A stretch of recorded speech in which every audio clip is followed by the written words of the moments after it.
New Zealand की team ने आज अपनी बनी बनाई रेपुटेशन का ना बेड़ा गर्क कर दिया। न्यूजीलैंड कोई बुरी टीम नहीं है, उनका मैं आपको रिकॉर्ड बताता हूँ।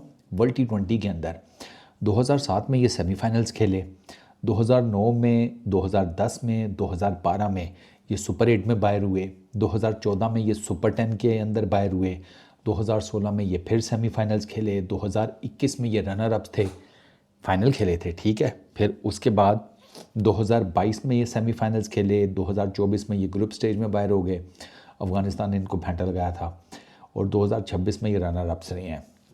2 मरतबा फाइनल खेले हैं, ठीक है, और 3 मरतबा ये सेमीफाइनल्स खेले हैं वर्ल्ड टी20 का। बट इससे आगे नहीं ये जा पाए, मतलब टाइटल नहीं ये कभी उठा पाए।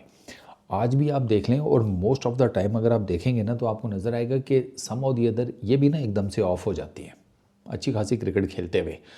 आज टू बी वेरी ऑनेस्ट, अगर आप वर्ल्ड टी20 देखें ना पूरे का पूरा, तो न्यूजीलैंड ने कोई बहुत एक्स्ट्रा ऑर्डिनरी क्रिकेट नहीं खेली थी। इनका सबसे एक्स्ट्रा ऑर्डिनरी मैच सेमीफाइनल था जो इन्होंने साउथ अफ्रीका को मारा था। बस वो इनका सबसे तगड़ा मैच था पूरे टूर्नामेंट का। ये तो इवन एसोसिएट नेशंस को इतना तगड़ा नहीं हरा पाए जितना तगड़ा इन्होंने सेमीफाइनल साउथ अफ्रीका को मार दिया। और साउथ अफ्रीका बेचारों का ये था कि उनका दिन ही नहीं था, ना उनकी बैटिंग चली ना उनकी बॉलिंग चली। फिन एलन चल गया वो एक बैटिंग विकेट के ऊपर, बट मज़ेदार बात यह है कि वही फिन एलन आज बैटिंग विकेट के ऊपर कुछ भी नहीं कर सका।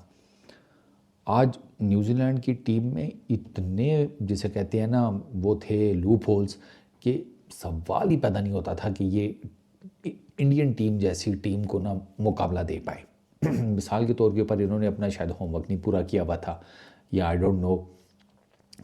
एक तो इनको अपने स्पिनर को खिलाना चाहिए था, मकॉन्ची को, जो कि राइट आर्म ऑफ स्पिनर है, ठीक है, ऑर्थोडॉक्स ऑफ स्पिनर है। आपने उसको नहीं खिलाया, वो आपने जिसे कहते हैं ब्लंडर मारा, नोइंग द फैक्ट कि टीम इंडिया के 8 में से 5 जो पहले हैं वो लेफ़्ट हैंडर्स हैं। पहले 8 में से 5 लेफ़्ट हैंडर्स उसमें हैं। आप उसमें अभिषेक है, तिलक है, दुबे जी हैं, अक्षर पटेल है और ईशान किशन है, ये सारे लेफ़्ट हैंडर्स हैं। ऑफ स्पिनर का गेंद पड़ के बाहर निकलता, ये ऑफ स्पिन के ऊपर फंस भी रहे हैं। मैंने मैच रिपोर्ट में भी बताया था, सॉरी प्रीव्यू में भी बताया था कि ये न्यूजीलैंड के पास एक बहुत बड़ा जो एडवांटेज है वो ये है कि वो ऑफ स्पिनर खिला के टीम इंडिया की बैटिंग लाइनअप को पकड़ सकते हैं। उन्होंने ऑफ स्पिनर ही नहीं खिलाया, चलो मेजर ऑफ स्पिनर नहीं खिलाया, और ग्लेन फिलिप्स 1 ओवर में 5 रन दे के गया, उसके बाद उससे बॉलिंग ही नहीं करवाई। कैन यू बिलीव इट कि एक आपके पास पार्ट टाइम ऑफ स्पिनर है जो पावर प्ले में बड़ा अच्छा ओवर करके गया है, सिर्फ 1 रन दिया है, और आपने उससे बॉलिंग ही नहीं करवाई। पता नहीं क्या आपके दिमाग में चल रहा था। आपने इंडिया के ऊपर पेस को छोड़ा, तो इंडियन टीम तो पेस को नहीं छोड़ती। उन्होंने फिर आपको मारा, और उन्होंने फिर आपको ऐसा मारा कि आपके पास गुंजाइश ही कोई नहीं बची। हालांकि आपने पुल ऑफ किया मैच में वापस, डेथ ओवर्स में आपने डेथ ओवर्स अच्छे किए, आपने उनमें इतने ज़्यादा रन्स नहीं कंसीड किए except for the last over जो कि 24 रन का गया है।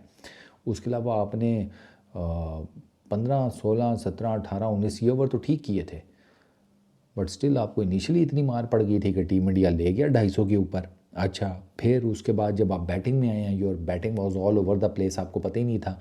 आप अपना सबसे जो मेन बैट्समैन है, जो फॉर्म में भी है, वर्ल्ड टी20 से पहले भी फॉर्म में था, इन्हीं पिचेस के ऊपर रन्स कर रहा था, मिचेल, उसको आपने नंबर 6 के ऊपर बैटिंग में डाला हुआ है। वो नंबर 6 पर आगे क्या करेगा, क्या करेगा वो इतना नीचे आकर? उसको तो आपको तीसरे या चौथे नंबर पर भेजना चाहिए था।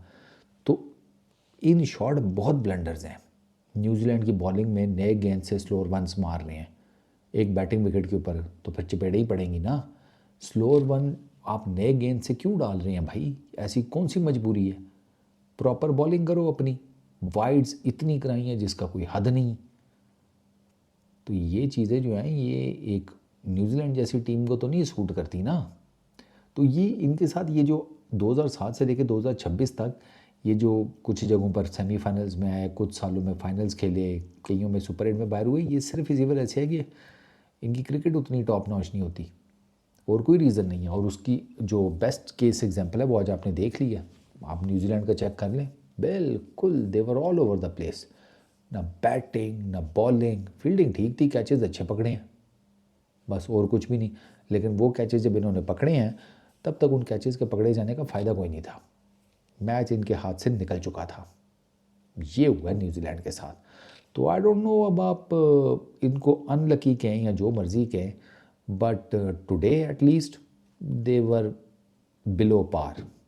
एवरेज भी नहीं थे यार, एवरेज होते तो शायद मैच थोड़ा और क्लोज हो जाता। 100 रन के मार्जिन से आ रहे हैं, 100 रन के मार्जिन से, 96 टू बी एग्जैक्ट। तो आपने 150 किया फटा विकेट के ऊपर। This is not quality cricket. इस वीडियो में इतनी। Peace out.